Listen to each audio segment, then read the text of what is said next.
kasi nga sigimeta huvo ya tikhoto ta tiko yi bumabumile leswaku muavanyisi Mandisa Maya a thoriwa tanihi muavanyisinkulu wa tiko ematshan'wini ya vaavanyisi Raymond Mnyamazeli Zondo, Dunstan Mlambo na Mbuyiseli Madlanga.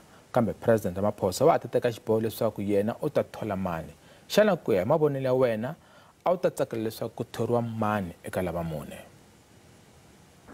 Mina a ni ta ku a ku thoriwa un'wana na un'wana hinkwavo va na ntokoto, mara a swi ta va kahle loko u thoriwa muavanyisinkulu wa xisati ra ku sungula laha tikweni ra hina. Inkomu.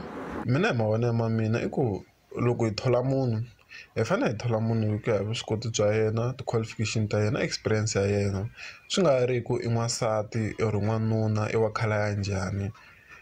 Se ni twa ngopfu laha ka case ya Maya va tirhisi ngopfu hi mhaka ya rimbewu ra yena.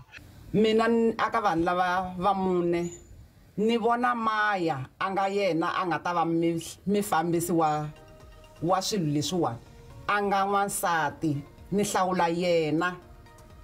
Mina ni vona Madlanga hi yena a nga khomaka xitulu lexiya xo khoma tijaji ta yena ta Afrika-Dzonga, a nga xi fambisa hi ku tshembeka xitulu lexiya.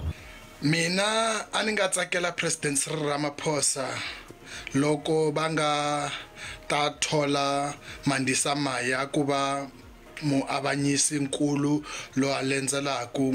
Ni nga langutisaka ku ri hi wa xisati, ni langutise mitirho ya vona, va tirhe kahle loko va ha ri President of Supreme Court of Appeal.